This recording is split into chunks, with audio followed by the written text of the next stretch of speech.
Frederick Douglass published the narrative of the life of Frederick Douglass, an American slave, written by himself in 1845, just before departing for Britain in the hold of a ship not unlike this one. Douglass concluded his narrative with the following remarkable recollection of the first public presentation of his lived experience of slavery. While attending an anti-slavery convention at Nantucket on the 11th August, 1841, I felt strongly moved to speak, and at the same time was strongly urged to do so by Mr. William C. Coffin, a gentleman who had heard me speak in the colored people's meeting at New Bedford.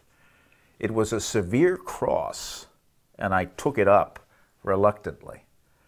The truth was, I felt myself a slave, and the idea of speaking to white people weighed me down. In the preface appended to the 1845 narrative of the life of Frederick Douglass, William Lloyd Garrison wrote an authenticating letter verifying that Douglass had in fact been a slave. In that letter, he compared Douglass's expression of his freedom in 1841 to a founding father's. Patrick Henry never made a speech more eloquent in the cause of liberty.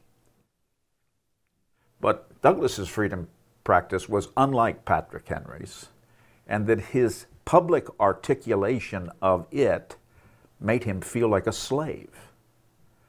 Hortense Spillers has described Douglass's experience of himself as a slave at that abolitionist meeting in Nantucket as indicative of the role Negro slavery played in the construction of American freedom. According to Spillers, slavery was not wholly outside the order of American freedom.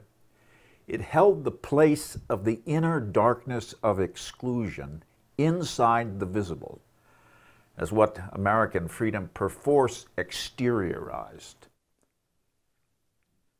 Figuring the self-disappearing ground, freedom cleared to speak itself, slavery, paradoxically, allowed freedom, Spillers observed, insofar as it constituted the precondition for its social and its discursive praxis. Understood as freedom's other, not its antithesis, but freedom's irreducible limit, slavery cleared the ground for an understanding of what freedom was not. By incarnating freedom's invisibility, the slave defined the visibility of freedom in the United States of the antebellum era. When Coffin asked Douglass to speak, his request divided Douglass into two non-commensurable and utterly incompatible figures: the fugitive who remembered his life in slavery, and the ex-slave who could not speak about slavery without speaking as a slave.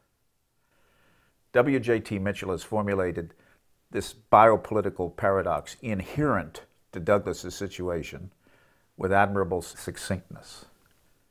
The slave narrative is always written by a former slave. There are no slave narratives, only narratives about slavery written from the standpoint of freedom.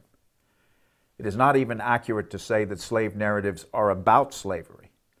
They are about the movement from slavery to freedom. A narrative which was simply about slavery is conceivable, but unlikely, and neither could find an author to own it as autobiography as a record of an actual life. Actual narratives, like actual lives, always play off slavery against freedom, which is perhaps why a pure slave narrative is impossible. Douglass's experience of the rupture in between his corporeal experience of slavery and William Coffin's urging him to speak tethered him to what Spillers described as the obscene underside of American freedom. It was by way of this self-division that Douglass corporealized an incomplete transition from slavery to freedom.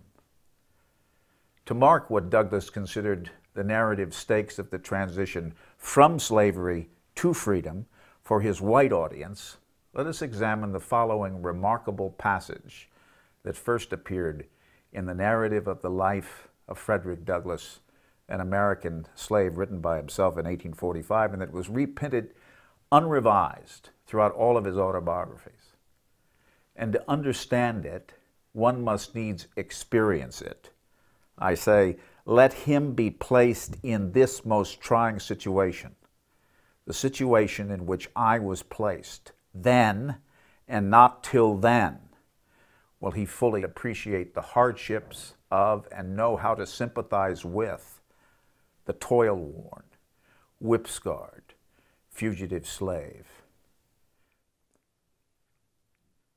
Douglass is in effect saying, you cannot understand slavery without becoming a slave. Can you follow Douglass's instructions and successfully place yourself in the position in which Douglass was placed without negating either yourself or slavery?